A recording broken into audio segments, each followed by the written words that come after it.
Ladies and gentlemen, podcasting since 2005. You're listening to Gamertag Radio. With your hosts, podcaster Hall of Famer Danny Pena, the always opinionated Paris Lilly, and from outside of the norm, Peter Toledo. This is Gamertag Radio.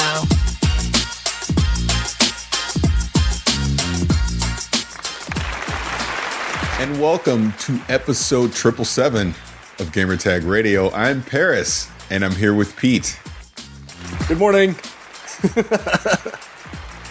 If you're watching us live on Twitch, you can see there's no Danny this week. Danny is currently traveling, so safe travels to Danny. But before we get into the show proper, Pete, I wanted to bring up SuperCon because Danny and yourself were there yesterday.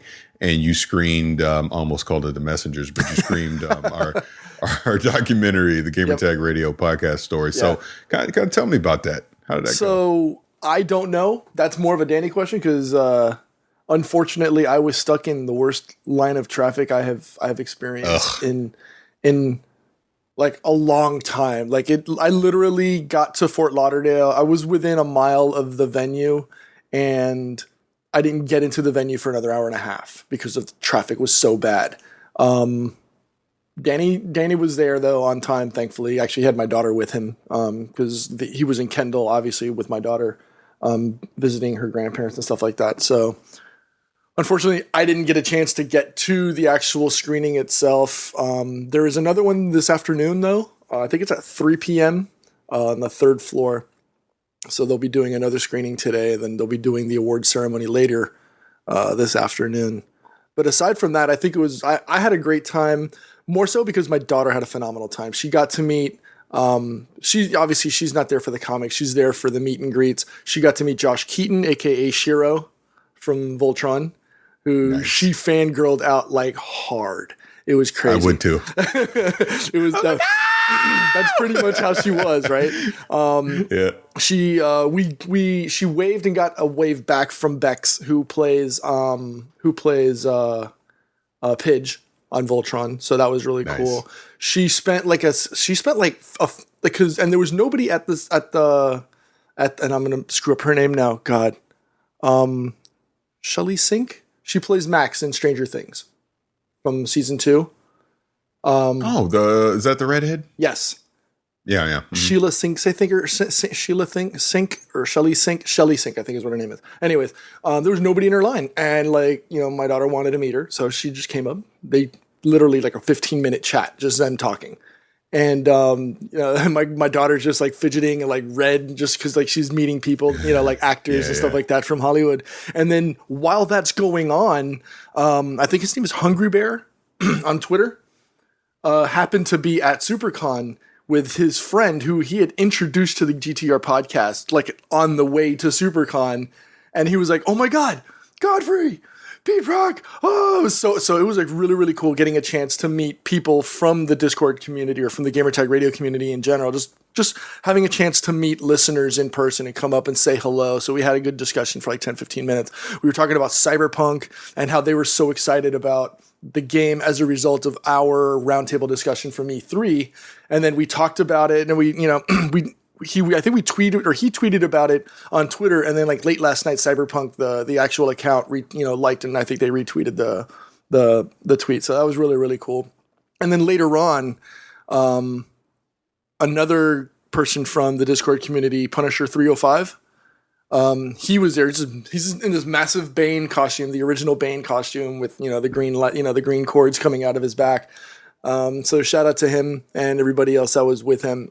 They actually took video of my daughter talking to Lucy Pohl, who plays Mercy in Overwatch. So like at that point, I wasn't even there for the comic books. I had brought mine, like in the event I was going to do like some trading or something like that, which I almost bought an old Batman book. But I ended up at that point just going to SuperCon for my daughter and making sure that she had an amazing time, which she did. She was so happy. So at that point, if you ask me in that regard, SuperCon was a success because of the venue selection and the location.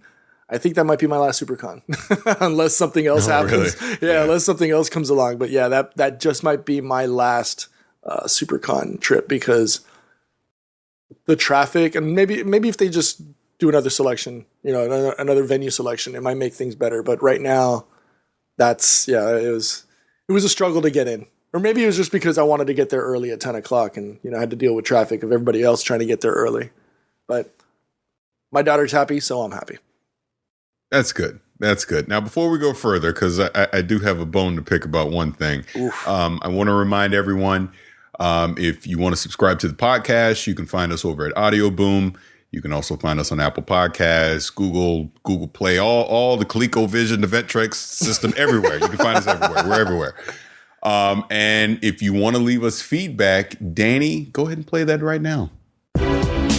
Send us your feedback or questions. Give us a call at 786-273-7GTR. Email us at fanmail@gamertagradio.com or leave a message on speakpipe.com/gamertagradio. All right. And speaking of Danny, because I did see the tweet where you met up with Hungry Bear, and that was really awesome. It sounds like SuperCon overall. That was an awesome time. I did see the picture, and Danny was wearing a Black Ops 4 t-shirt. And of course, I had to comment on the 4 stuff. But it brings me to something else with Danny, with the conversation you guys had last week, since I was not on, and him patting himself on the back for like 35 minutes about how he was right about the whole blackout thing and them not showing it at E3 and blah, blah, blah. And then obviously we got the press release from Activision earlier this week that we're going to have the Black Ops 4 multiplayer beta in early August. And then at some point in September, we're also going to have a beta for the Blackout mode, which obviously is their version of Battle Royale. So, I was joking with Danny offline about, you're still not right. They didn't say it was coming to the Gamescom and blah, blah, blah. And, we had a good laugh about it. But logically, that should be where Activision and Treyarch actually does reveal what Blackout's going to be. And then they'll say, all right, here's the beta at sometime in September and do it that way, which that would be the most logical thing. But knowing Activision, I'm not 100% sure that's going to happen. It wouldn't surprise me if they do a separate event for Blackout mode in early September. Invite the media out, streamers, whoever, let them play it. And then like literally days after that, boom, now the beta is available and everybody can jump in and play it. So I'm just curious when that came out, your thoughts on it. What do you think?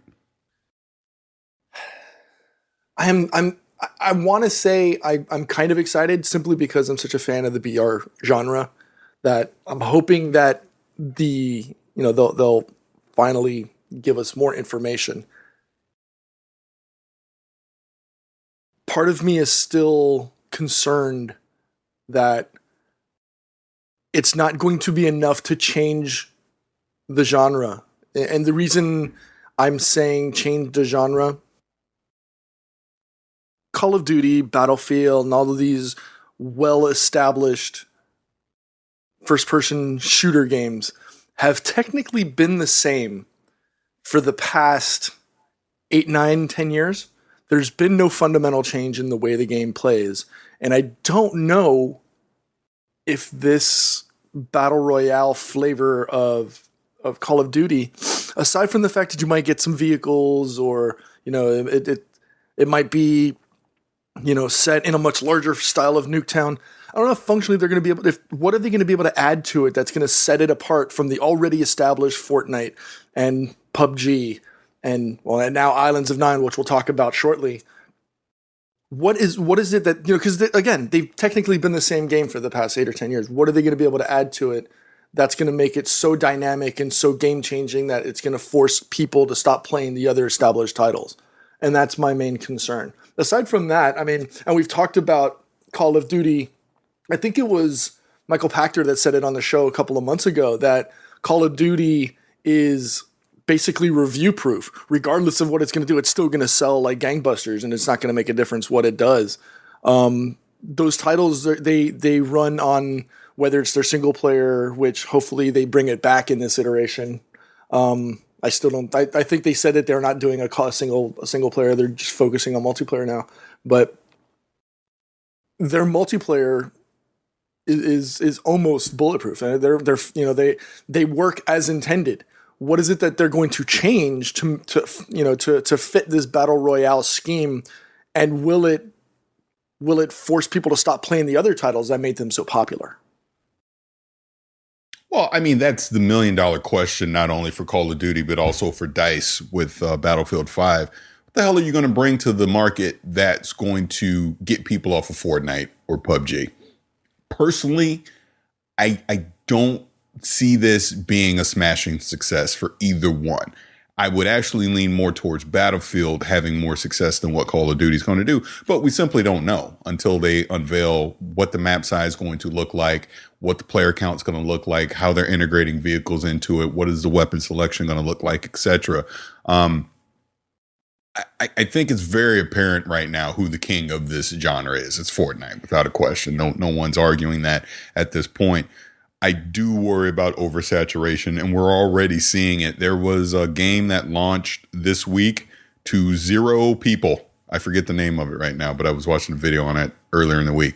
But it's just the point. Obviously, Cliffy B tried to salvage his studio by rushing out a battle royale mode that didn't have the success that it needed, and the studio got shuttered. I worry more that this version of battle royale for Call of Duty is just a result of them not being able to get the single player done in time. So this was the pivot. What can we hurry up and get done in 6 to 9 months so that we can have a new mode out? Obviously, Battlefield sees that their competitors doing this. They see the success that the genre is having, so they're obviously going to try it as well. We know no information about either one. I will try it 100%. I mean, when that beta comes out, I am looking forward to it because it's a big curiosity factor. I just want to know, what the hell is it going to be? I've found that I'm not big into battle royale because as much fun as I've had when I have played Fortnite and PUBG, I don't go back and play them. So maybe the genre is just not for me. I don't know. It's not something that I wake up and look forward to running back into, day after day, week after week. Maybe it's just not my cup of tea, but like I said, we'll see with Call of Duty. I want to touch on that real quick. Why? Yeah. What is it about that? Like, because I know you like the multiplayer. None of your damn business is what it is. I'm curious. Answer the damn question. What is it about it? Because I know you like the component. I know you love the competitive multiplayer component discussion, but what is it about the BR genre that just doesn't grab you? Like, is it because it's a one and done? Honestly, I honestly cannot answer that question. Why is my camera out of focus now? That's weird. I can't answer the question. I don't know, because I watch Trey play Fortnite all the time, and he's actually getting really good at it. Maybe I just need that consistent crew that just pushes me into playing, and then I'll start playing more, and then I'll get hooked on it and I'll play it all the time. I mean, I've done Fortnite with Danny a couple times. I've done it with Trey a few times. Obviously, I've done PUBG, with yourself and a few other people a few times, but I never get up the next day and go, man, I really want to go play some PUBG and go run and play it. And it's not that I dislike it, that I dislike the mechanics in it and the genre of it and all that. I don't know. I honestly can't answer that question. I just find myself going towards other games instead of those type of games. Maybe because they're super popular right now, and I don't want to just jump on the wagon of what's super popular. I don't know. I honestly can't answer the question. Okay. Fair assessment. Fair assessments. Fair reasoning. We did mention, or I mentioned Islands of Nyne in there, and I think it's a great opportunity to segue into that. Islands of Nyne launched just a couple of days ago. I think it was Wednesday or Thursday, dropped onto early access on Steam, and it's another battle royale. It's another entry into the battle royale category. It's created by Define Human Studios, which is actually a studio located here in South Florida. They were on Kickstarter for about a year and a half now. They finally hit their goal. They launched, and I'm gonna tell you, I haven't played PUBG since it came out. I haven't had a desire to play PUBG since it came out. It does everything right that we've been wanting out of PUBG for a title that just came out. And it doesn't have the numbers that PUBG or Fortnite has, but it's doing it's the little things that it does. It tells you how far away people are. It tells you how far away, your objectives are. Your games are quick. You're in and out in 10 to 15 minutes from beginning to end. Like I played for 5 hours last night. Like after spending a whole day in Comic-Con, driving from Miami to West Palm Beach and doing things in between, I came on, I think it was like at 9 o'clock, and I didn't go to bed until 2 a.m. Right. And I didn't even realize until I ended the stream that it was like, I've been on for almost 5 hours. That's amazing, right? I played it Friday afternoon and Friday evening as well with friends.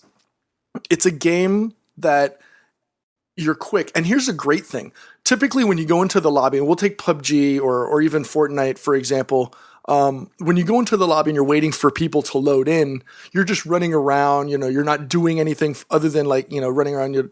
I know in Fortnite you're jumping around and shooting and, you're breaking things down for mats, which I don't even know if those mats, you can use them when you actually fly off the bus. And in PUBG, you're just running around. In Islands of Nyne, you're playing gun game. There's no progression towards it, but it gets you warmed up and into the feel of the game while the game is loading, while you're waiting for people to load into the server, and it's, you get 2 kills, you swap guns. You get 2 more kills, you get another gun. You get 2 more kills, you get another gun. And there's 2 different arenas. Actually, there's 3 arenas. The main arena, which is a series of corridors and rooms, you can go around playing gun game. There's the outside part of the gun game where you go outside, there's no gravity. So you're jumping and you're just like literally floating in air in an outside arena playing gun game. And then there's a third arena on the inside, which is a jumping puzzle. So it's so much fun being able to do multiple things before you actually get into the game. And then once you get into the game, that's when the Battle Royale experience happens. And you're falling, you get to pull up your HUD, you figure out where you're going to go. And then at that point is when the game timer starts. And I think we won 3 games last night. I played with our Discord community members, Duffy and Beaker. We won 3 games, but it felt like we played 25, 30 games in a 2-hour period. Whereas in PUBG, if you get to the end of the game, that's a 30 to 45 minute experience. So, right. And if you die as soon as you drop, you're sitting there bored for the next 30, 40 minutes while your friends are playing, unless they die rapidly too. So the fact that you're getting in these 10 and 15 minute moments, granted, 50 player max right now. So, and I don't know if they're going to be making plans to expand that for squads and stuff, but single player, duos, and squads are all 50 player max, smaller map, but you're getting really into the excitement of the gameplay right off the bat. And that's part of the reason why the Sanhok map is so popular on PUBG and why, for me, this game is so much more popular. And it gives you the feel of Call of Duty / CSGO because it's a quick Twitch response type shooter. And it's just fun. And they're doing a lot of things correctly. And so shout out to Define Human Studios. I will be playing it more. I'll be playing it tonight on my Sunday night stream. So if you guys want to stop by and check it out, feel free to come by, check out, and see what Islands of Nyne is all about. It's a lot of fun. I mean, that sounds very interesting. I like that it's quicker. It's a quick pace, quote unquote, battle royale. Like for the point that you made against something like PUBG, where hey, you die right away, then you're just sitting there for 30 minutes. Waiting for your teammates to die so you can jump back in. So it keeps it going, keeps momentum going. It makes it more of a traditional PvP experience than we've seen with the Battle Royale mode. So yeah, I'll definitely have to check it out. I know you've been talking about it during the week since you picked it up. But moving on from that, because I'm sure people's eyes have rolled in the back of their head so hard they're about to pop out with the Battle Royale stuff. So let's go to something else that'll make your eyes roll, and that's Guardian Con. That happened this weekend, and Guardian Con, for people that don't know, it is a Bungie / Destiny themed convention. It's where all the Destiny community gets together in Tampa, Florida. Is this the 4th year? Third or fourth year? Third or fourth year. Third. Yeah, it's the 3rd or 4th year that they've done Guardian Con, and this is it's probably the 3rd or 4th year I've been yelled at for not going. And then I sit back on social media and I see all the pictures and I get sad because I'm like, why didn't I go? But unfortunately, just with job change and just I had already went on a family vacation a week before, I just simply didn't have the time to be able to go. But I need to try and make it a priority for next year. Probably take Trey with me. Again, it's Tampa, it's home. So it's like an easy thing for me to be able to do. So I need to just do it. But again, just rousing success for what Guardian Con is, because it's not just an excuse for a bunch of Destiny community people to get together. They're also working towards a great cause. They do a bunch of charity streams during the week and, you know, a lot of different charity events, giveaways, things during the actual event itself. And it all goes towards St. Jude's. And they've raised over $2.7 million this year for St. Jude's, which is amazing. It's amazing and it's scary at the same time, because that 2.7 million barely runs St. Jude's for 2 days, not even 2 days, about a day and a half, because I believe it takes about 1.5 million per day to run St. Jude's. And St. Jude's is children's hospital. It's, you know, obviously taking care of kids is a great cause. But I love this personally. I don't care if you love or hate the game. Game obviously doesn't matter in what I'm talking about right now. I love that a bunch of people that rallied around a video game and created a community went on to do a greater cause, you know, for something. And you're seeing it grow every year that they do this. More and more money is being donated towards a great cause. And this is a great thing. This is the good side of gaming. This is the time that we can talk about gaming and we can have a smile on our face and not cringe because someone's done something silly, or, you know, like obviously the whole Guild Wars 2 ArenaNet thing. I'm not going to get into it here because I think it's been talked about enough on other various outlets, whether either side that you're on. That's your personal opinion. I will keep my opinion to myself on this one. But going back to Guardian Con, I love that what Cathalion, Professor Broman, and everyone involved, what they've grown that event into. I mean, IGN did their Destiny podcast there. You know, brothers over at Guardian Radio, they had a panel over there, did their podcast live there.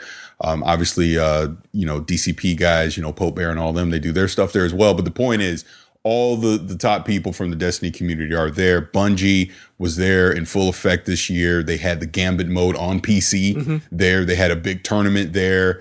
I know Miss 5,000 Watts and a few other people, that group, they actually won the tournament. So congrats to them. And it was awesome, man. It was awesome. I'll tell you this, though, just going into the game as an example, a lot of people were talking about that Gambit mode on PC and just how much they were loving it. And it's funny, I'm at a crossroads right now with Destiny 2 on what I'm going to do for Forsaken. As much as I've built up, you know, part of, you know, G1 clan and all that, I have so many people I play with on PlayStation 4. I want to play on PC. I just do. I want to play it on PC. I mean, PC is the superior version. Playing in 4K 60 frames is what I want to do. But I feel like I'll be leaving so many people behind, because it's funny. I base it all on Trey. Right now, Trey acts like he doesn't want to play it anymore. So if he's not going to play anymore, what's keeping me on PlayStation 4? I don't know, but we'll see in September. Who knows? Maybe get that. Maybe get that happy medium and play on PC with the controller. You cut out. I didn't hear what you said. As you say, just maybe get the happy medium and play on PC with the controller.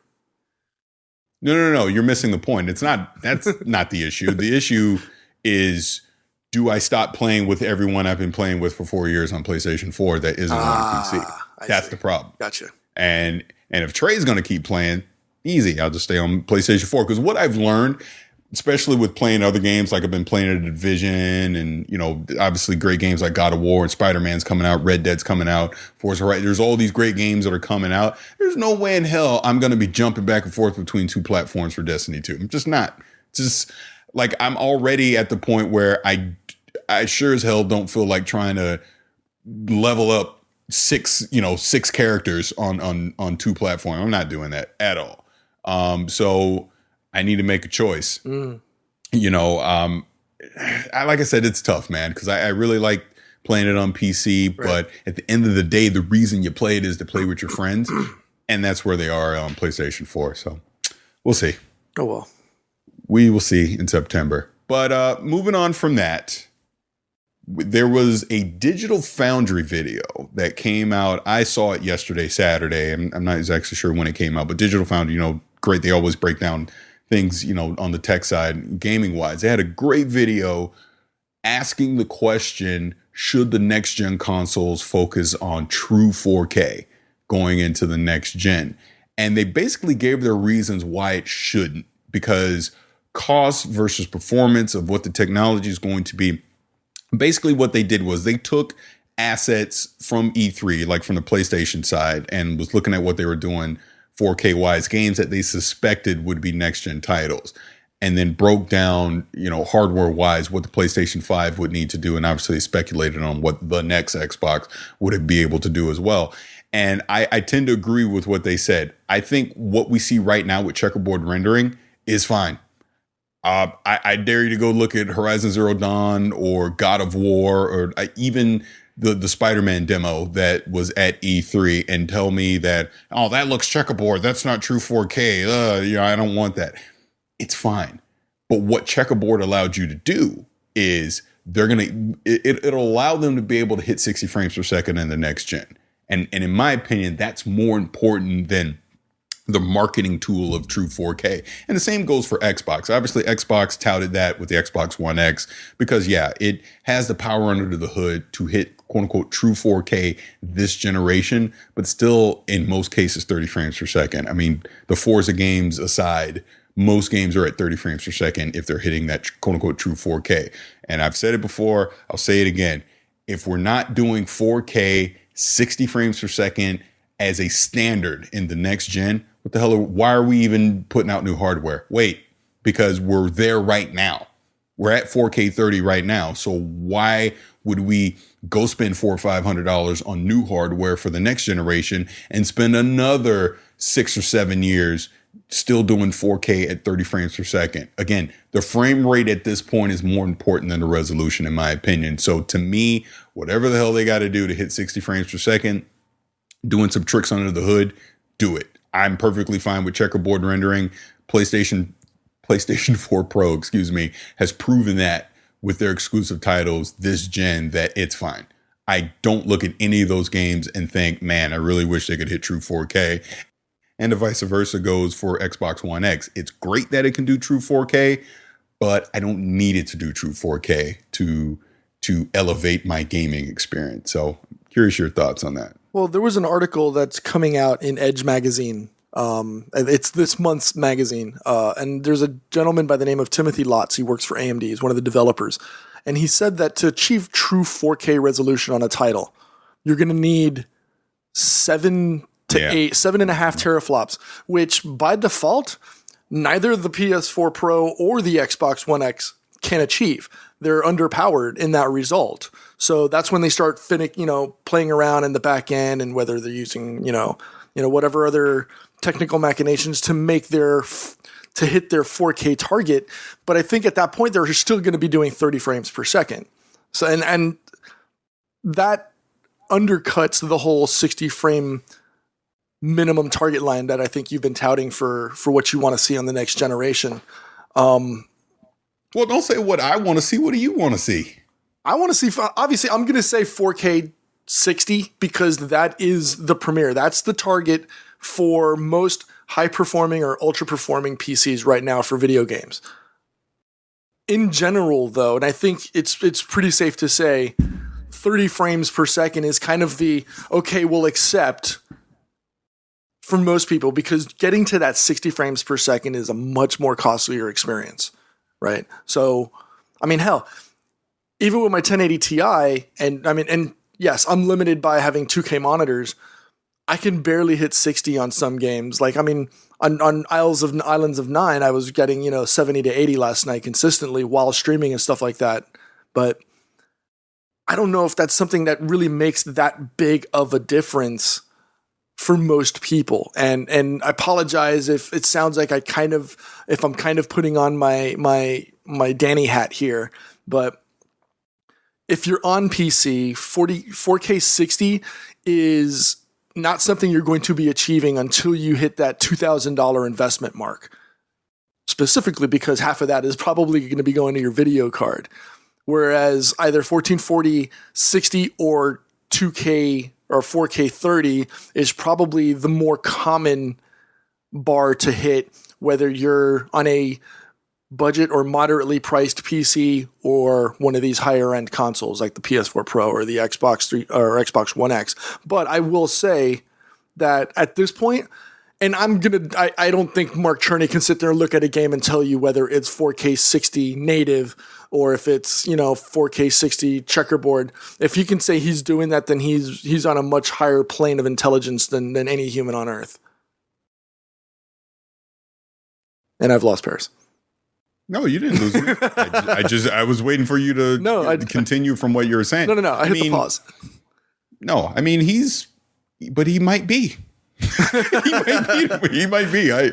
I mean, again, like I said at the top, it's, to me, if we're going into the next gen, which is starting to look like it's going to be 2020 now, so in 2 years, if we're going into this next gen of console hardware, and obviously it's going to be heavily AMD skewed, we already know that for both of them.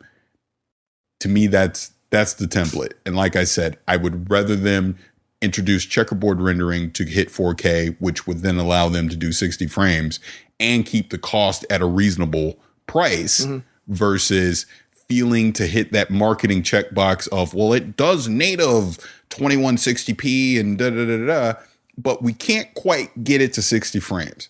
That's the problem. I don't want to see that. I want that next Halo game to come out, be it native or checkerboard, to be in 4K and to just do 60 frames on both multiplayer and single player.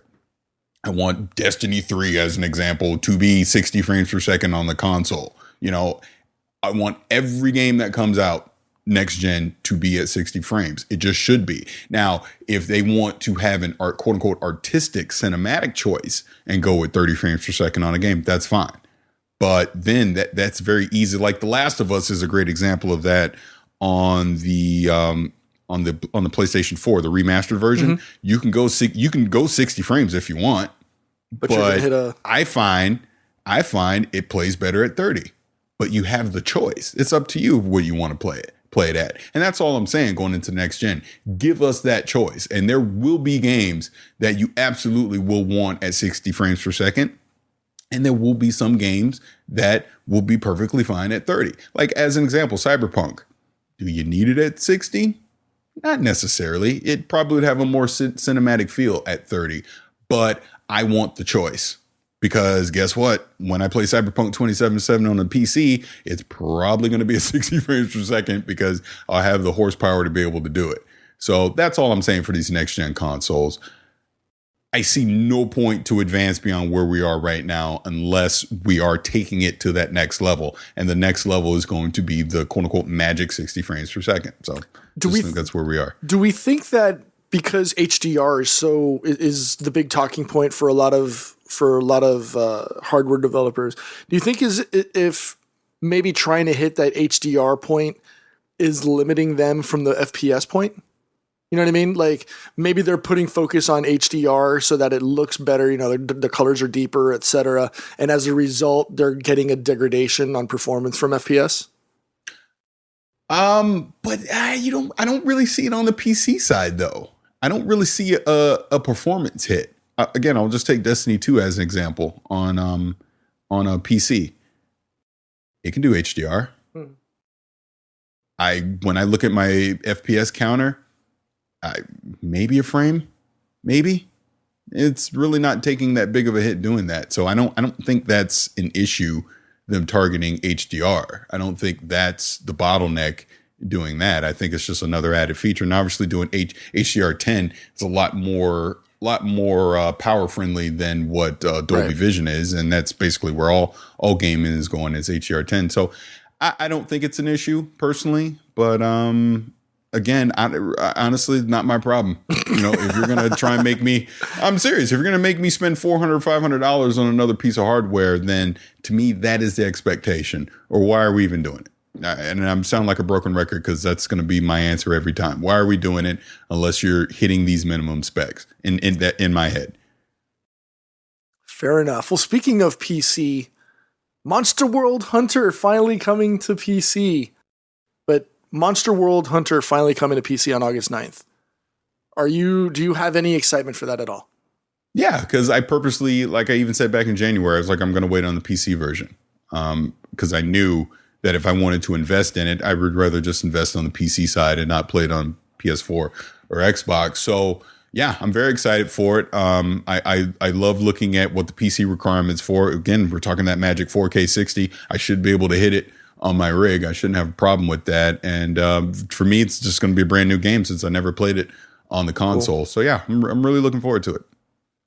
All right, I'm on the fence. I don't know how important for me Monster World Hunter is going to be. I know I said early on that I was going to wait until it came out on PC, but it seems like a title that it might become more difficult for me from a PC perspective. I don't know. It just doesn't seem, especially after playing, and maybe I was playing because I was playing the older version, the Wii version, or not the Wii version, the Switch version at E3, that maybe it kind of turned me off, but I think it's something that I'm going to have to experience from many people, playing with more people, right?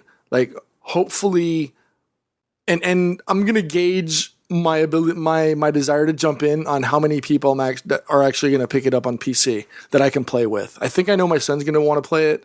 So that might be one of those, like your Destiny title with Trey.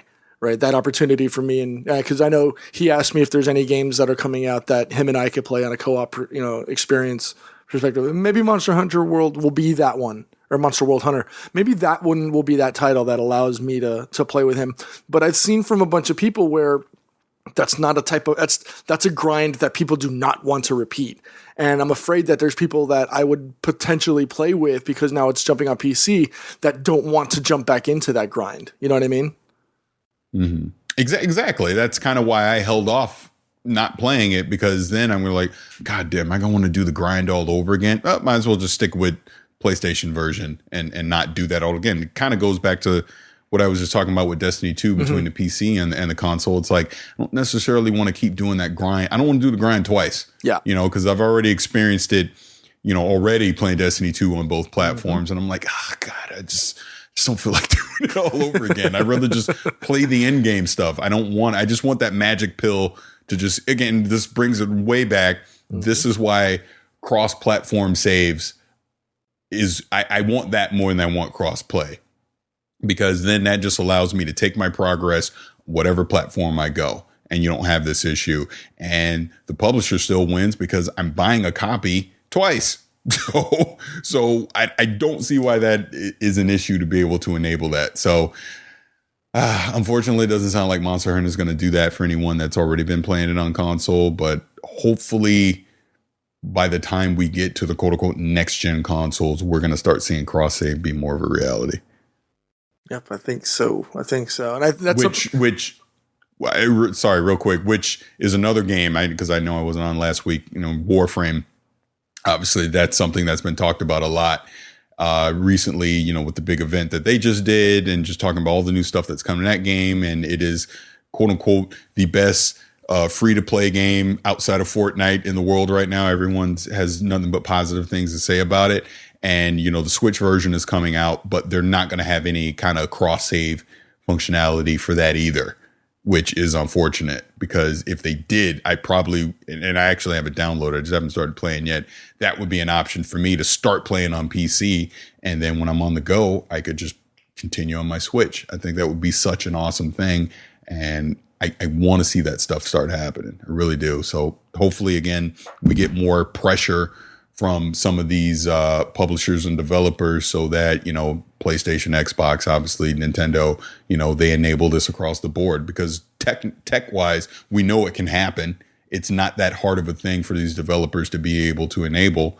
It's politics. It's money that's stopping it. So whatever. I don't want to go back down that road again. So I'll stop there. No, it's fine. I mean, and I said it last week, Warframe. I mean, I logged into my account this week to claim that loot on Twitch Prime, because Twitch Prime, it's the whole month of Twitch Prime stuff, and so there's free loot that I think you get a ship in Warframe for free. So if you've got Twitch Prime, aside from dropping the subscription on the show if you have it, but you every day, whether it's a game, I think they're giving away Tacoma the other day. So if you've got Twitch Prime and jump in, you can claim that as one of your free games.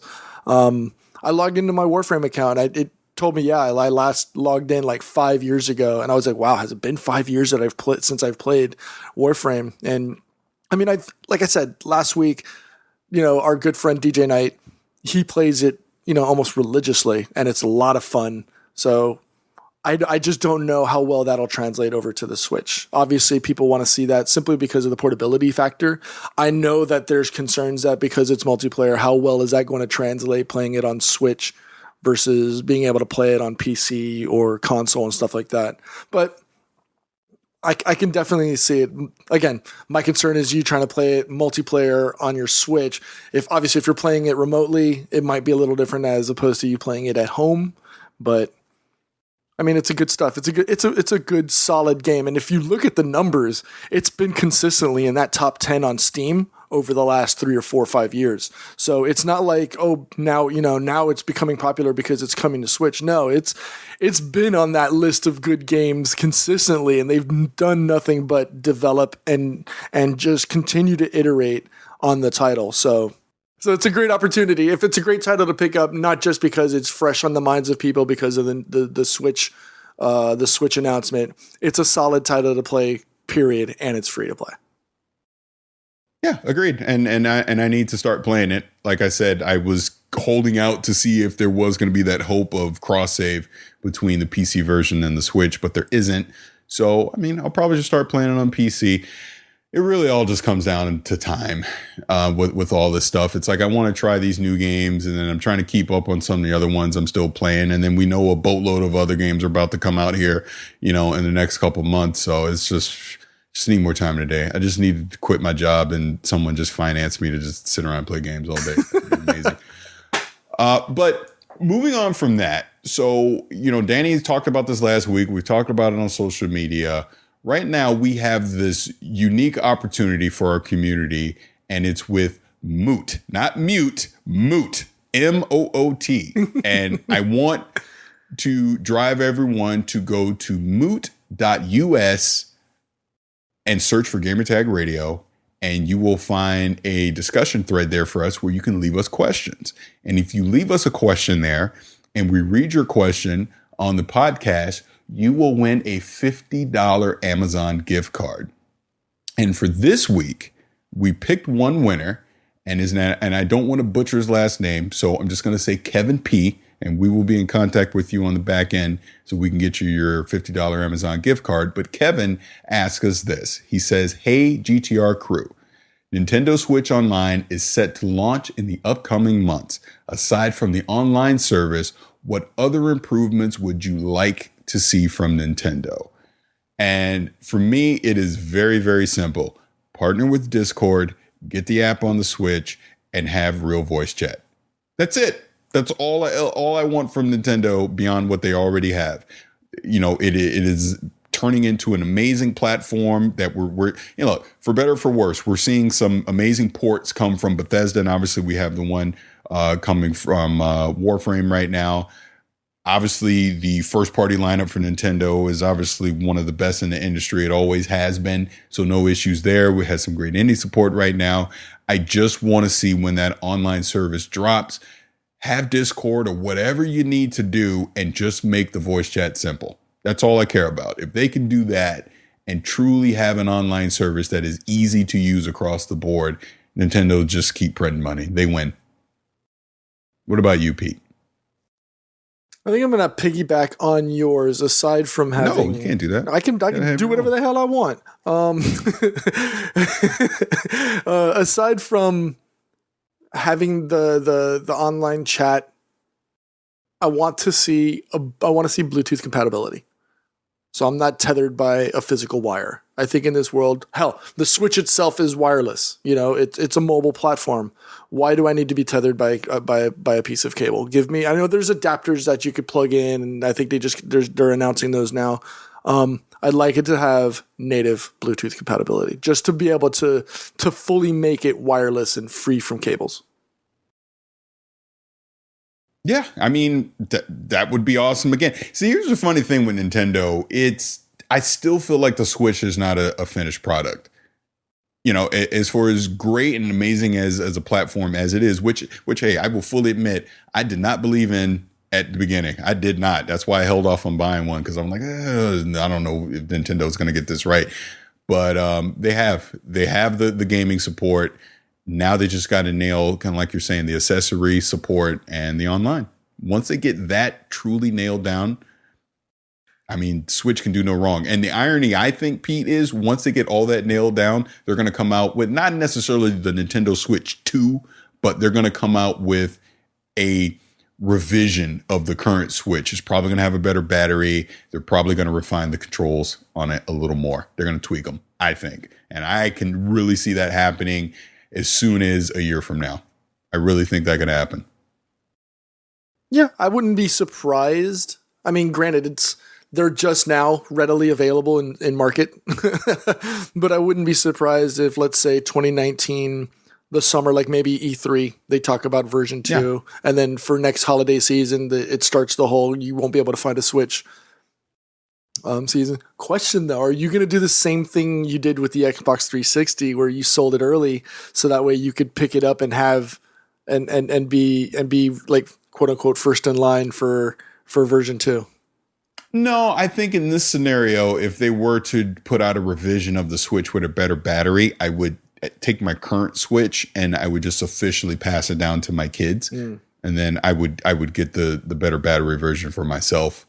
To me, that's just the only knock that I have on the Switch is like Danny. I keep meaning to ask Danny about that, the thing that he reviewed, that case pack that serves as a battery. Yeah. Cause I kind of think I want to get it as well. Because, when you're traveling and everything, I just think it would make it a lot easier to be able to use. Because even if you have a USB-C cord and say you're on a plane, you just plug it in natively, it doesn't really charge it that well. It wants those battery packs. So, and they need to be specialized battery packs. You can't just go get any one you want. So that would be my only thing. Just make the rechargeability, if that is a word, of the Switch more convenient and last a little longer. And give me Netflix finally, so I don't have to carry multiple devices. Well, I'm actually glad you brought that up. So I talk about this a little bit on social media, and obviously with you guys behind the scenes. I lost my iPad, and I'm pretty sure I left it on the plane when I left Tampa. I'm pretty sure that's what happened, because I vividly remember having my iPad on the plane, and I remember it was the Cavs and the Pacers. It was on while the flight, because I flew direct from Tampa to LA, and I wound up watching that whole game on the plane. And I guarantee you, I stuck my iPad in the thing in front, and then I just got off the plane and left it there. That's the only thing that makes sense to me. So I'm pretty sure I left it on the plane at LAX. But so I lost my iPad, so I don't have that anymore. And the irony is, I didn't even realize I lost it for 3-4 weeks, however long that was, because I don't use my iPad that much these days, because I'm either just on my phone or, like I said, the Switch or something like that. But the whole point I'm trying to make of this is I'm debating getting a new iPad when the new ones launch in September. But one thing that would deter me from even doing that is if Netflix was on the Switch and I could download the movies like I do on my iPad from when I travel. That would seal the deal for me. I would just roll with the Switch to be my travel companion to watch movies and stuff if they were to do that. So, but if they don't, then I'm going to buy a new iPad September. Yeah, I can't see. That would be my only concern, is being able to do the download. I could almost see Nintendo saying, we'll put it, but we'll only give you the streaming option, right? Simply because you would need extendable storage for it to be able to do that. And I just don't know I just don't know how much like a company like Netflix would have the ability to learn the API or the hardware to say, okay, let's put in extendable storage, put in like does it support a 1 terabyte SD chip? I mean, hell, are there even 1 terabyte micro SD cards at this point? Yeah, I'm not sure. I mean, I have a 256 in mine right now. And I know the Netflix movies don't take too much storage, because I know no, they don't. When they download, I know they're still compressed. So even if you're watching them, they're still not, I think they're maybe at 480 or something on iPads and stuff like that. So I don't know. I think if they can utilize those SD cards, I think it would work better. I just don't know how well the gameplay coming off of those cards is the IO going to be? And I know now we're starting to get into technical jargon talk, and I know Danny's probably already fallen asleep while editing this. But I'm just curious if it can read off of those micro SD cards at a fast enough clip to be able to support a playback function, because I think the built-in memory or hard drive space of those switches is not enough to maybe support maybe one movie. And that would be my concern is it going to be enough? Yeah. I mean, like you said, probably it's just going to support streaming and not have the download function, which again, unfortunate, because like I said, that would be the deal sealer for me. So before I forget and we move on, I just want to remind everyone what started this whole Nintendo topic is Kevin over at moot.us. He searched for Gamertag Radio on there, found our discussion page, and he left us a question about the Nintendo Switch, and he just won a $50 Amazon gift card. We will be in contact with you, Kevin, to get you that $50 gift card from Amazon. So moving forward, if you're listening to this and you want to enter, instead of leaving us our traditional fan mail over at Discord or sending us an email, leave us a question or a comment over at moot.us and search for Gamertag Radio, and you too can have the opportunity to win a $50 Amazon gift card. Not mute, moot, M-O-O-T. All right. So move forward from that. One last thing that you had on here, Pete, I didn't know how much you wanted to get in this. You brought up mental health and video games is now an official medical disorder. Mm-hmm. I think I briefly saw something about this, but I didn't deep dive into it. So if you want to elaborate. Yeah, I mean, it's just a conversation that I think in general we as gamers have to have. As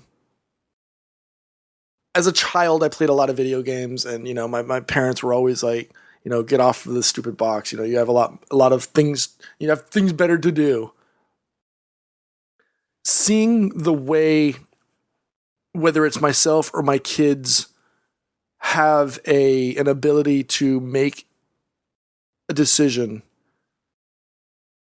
and in having video games that make, whether you're doing mindless, fun in Battle Royale, or you're playing like The Last of Us, and where you're playing a game that makes you, think, or you're doing games like Portal or whatever. I think video games has jumped to the point that it can be something useful. Like anything else, I think addiction can always be a bad thing, right? I know anything that you enjoy as a person can be abused and taken to the point where it starts to affect you from a professional level or a personal level. But video games can do some good as well. And aside from things like Guardian Con and Extra Life, where people are able to play games and do something, hell, look at Ninja. He got like $100,000 donation to support Guardian Con just this past week. So it's proof positive that gaming can do good. But playing video games as well helps your cognitive ability. It helps with your Twitch, reaction. It helps decision making. So there's other good things. And again, taken to the extremes, it can be a bad thing. I mean, I don't know. I just think that it might have been too quick to say that it's a medical condition. I don't know how much research and thought went into that decision. I think it can be used as a support tool for people when they're having, a bad day. You can, it gives you the opportunity to jump into like a virtual world when you're getting hit with anxiety or depression. And I don't know if people that are outside of video games see that as the right tool to help that. You know what I mean? I think people just see video games as, it's just you're wasting time, right? And I think that's the wrong way to look at it. I think people who are I guess video game adjacent should see the positives and not just instantly see it for the negative that people typically kind of tape video games with, right? There's a positive for most things. And I think if people did that, I think video games would get a better light. And I don't know if I again, it can be taken to the extreme, but I think there's a good in it, and I think it shouldn't get that bad taste.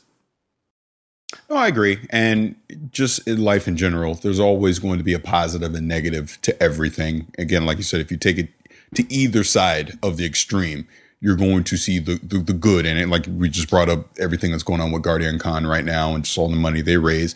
And then you could take it to the opposite extreme of all of just the toxic nature that we see in some of these online gaming communities. And, both of us are around the same age. And, I remember back in the 80s, Atari 2600, my mom yelling at me, "You're sitting too close to the damn TV. Them games will rot your brain." So maybe it did. Maybe I'd be smarter than I am right now. And, maybe I'd be Elon Musk. I don't know. Maybe video games ruined me. I don't know. But jokes aside, I mean, I think, yeah, it has a positive benefit in all the things that you said. It improves your motor skills in that way. And look, there's argument for both. So I'm not sitting here trying to just sing the praises of gaming. Obviously, it's a gaming podcast. But I don't think it's the boogeyman that it is being depicted by some people, is what I'm trying to say. I don't think it's a good or bad thing. I just think it is a thing. If anything, what gaming has done, in the past decade, it's brought a lot of people together that otherwise would have never met. Again, I'll just go back to the Guardian Con thing again. So many people from all around the world converged on Tampa because of a game. And it is now, they're all not there just for the game. They're there for the people. I'm not even saying it right, but you get what I'm trying to say. Yeah. It's not just about playing the game. It's about the social aspect of it that brings people together is the point I'm trying to make. So like I said, I see the good, I see the bad in it. I think there is more good than bad for sure, but I'm not the person to make that call on that. That's just one man's opinion. Right. So I think that's it for all the topics that we had this week, unless there was anything else you wanted to bring up. I just wanted to give a big shout out to the folks at Rainbow Six. They started doing auto bans. Yeah, the automatic ban when people start using racial slurs in the text chat in the game. I think it's the first time you do it, it's a 30-minute first offense ban. Second and third, it's 2 hours. And then anything after that, your account is open to investigation with a potential permanent ban. Shout out to the folks at Rainbow Six for being the ones that step out and say, no, it's not the good and the right thing to do. It's, you're a bad person when you do these, and don't get salty when your account gets banned, because you know what you're doing. Well, it's funny. I went down the rabbit hole of that dude's Twitter yesterday because I was just curious. And he's a foreigner. I'm not exactly sure what country he's from, so a lot of it was in a different language. But just seeing him rationalize why he said it, it's a friend of mine, it was a joke. It was a joke. Doesn't make it better. Doesn't mean that Rainbow Six shouldn't have banned you for saying it. Doesn't mean that Rainbow Six, Twitter account shouldn't have told you good. Glad you got banned, because you should have. And that's the thing. We have to get away from that stupid freaking word. We really do. And I'm saying this as an African American who's heard that word damn near every day of my life, both in a positive and in a negative aspect, because in my culture, it has been used as a word. I'm not talking right today, and I apologize. Term of endearment. Yeah, there you go. Thank you. Doesn't make it better. I don't say it around my kids. I don't use that word unless I basically have no choice. And yeah, it comes up in music and stuff like that. But we're getting to the point where not only that word, but just other words that are used towards other races and sexualities that are used in a negative light.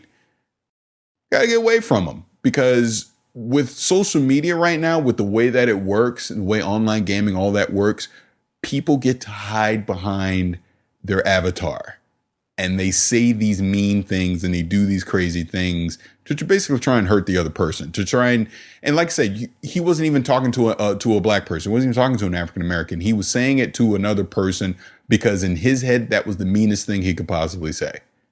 And that's the problem. It's not even just being a racist thing. It's just being a bad human thing.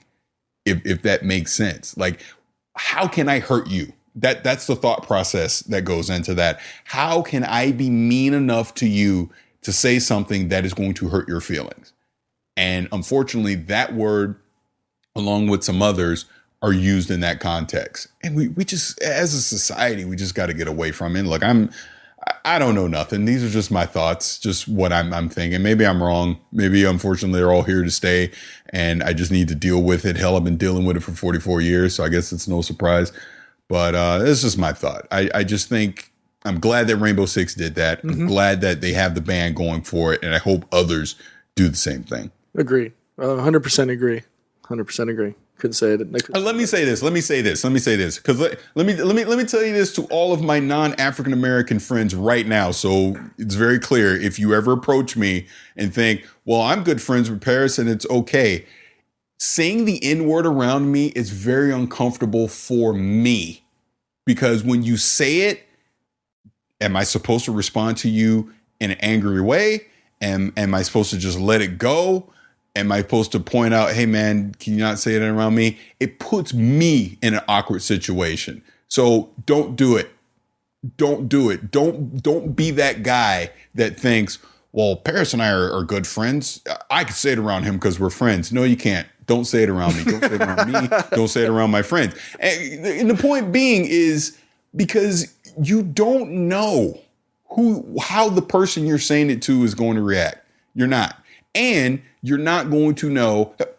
I'm going to take a step further. Here we go. Danny, here I say what the hell I want. So my daughter, she's 16. She goes to local church, the youth group. You know, she goes twice a week. You know, it's a great thing. So one night, this is a few weeks ago, I go pick her up. And usually I get there early and I'll just sit in my car with the windows down.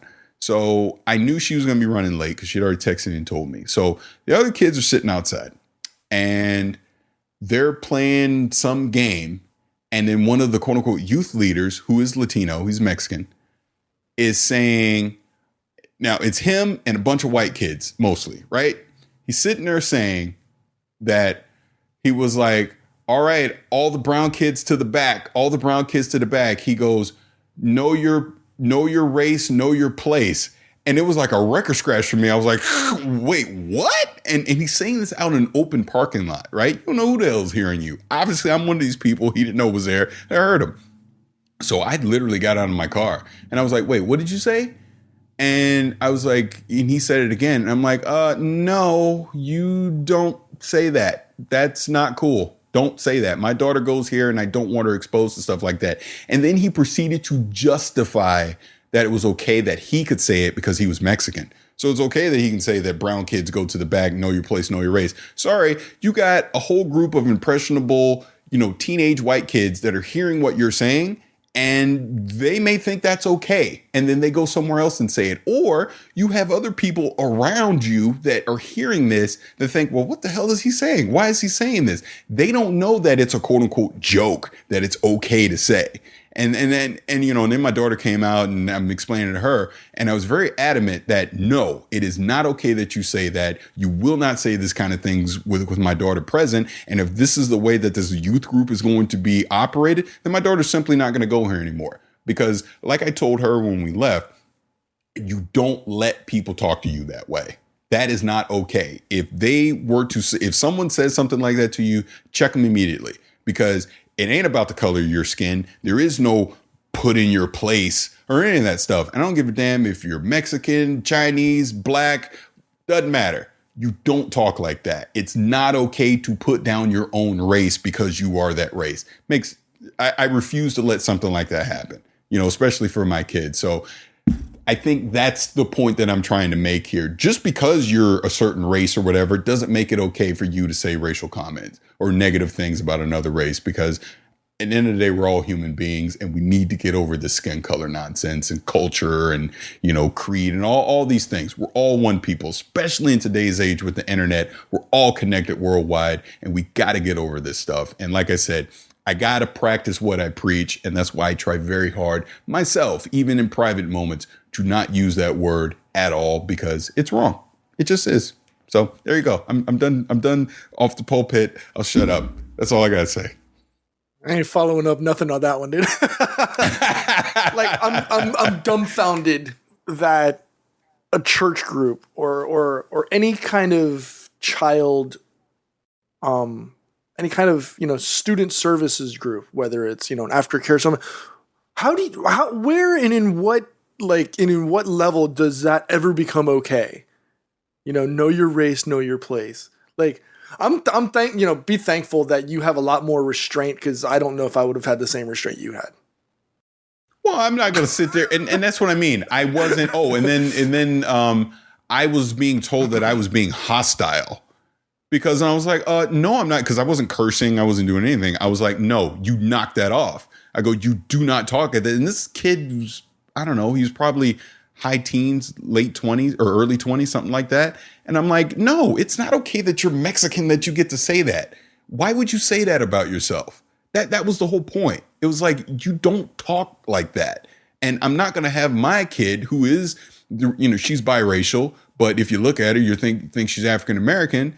She's not going to hear that. I'm not going to let you talk to her like that. Know your place, know your race. It's freaking ridiculous. So again, I'm sitting there getting heated thinking about it all over again. But the point is, we got to get past all that stuff, man. We really do. And like you're saying, as an adult, I have to have the restraint to not set the example by yelling and screaming or cursing at a bunch of kids. The point was, I was very stern, absolutely. And I know I have a very deep, dominating voice, but I was making my point. And it's funny, since then, whenever I go up to the youth group, they're all very nice to me.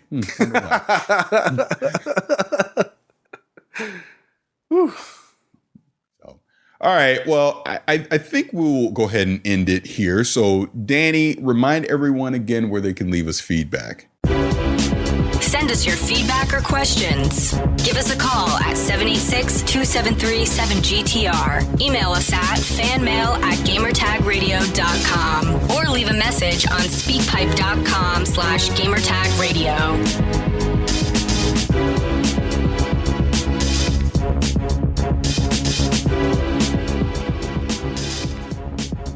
All right, Pete, any last words before we get out of here? No, that's it, man. I think we had a great show. Considering we dropped topics like 20 minutes before the show, I think we had a phenomenal discussion on a lot of things.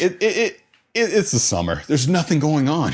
That's the problem. It's like, we're grasping at straws for stuff until some of these games and these events start happening. Mm-hmm. So, but I think it was good topics, and a lot of fun. Great show. So again, I want to thank everyone that hung out with us here in Twitch Live. I want to thank everyone that's been listening to the podcast. We really appreciate it. And we're not doing any of this without you guys. And one final reminder, if you want to leave us a comment and have a chance at that $50 Amazon gift card, it is moot, MOOT.US, and search for Gamertag Radio. Find that discussion thread and leave us a question there for your chance to win. So with all that said, this has been episode 777 of Gamertag Radio. I'm Paris. That's Pete. We'll see you guys soon.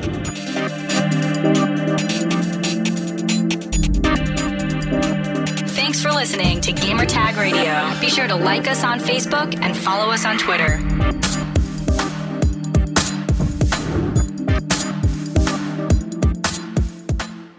Thank you for listening to Gamertag Radio. If you'd like to donate and help us out for future events and more coverage and also better audio equipment, head over to donate.gamertagradio.com. That's donate.gamertagradio.com. Thank you.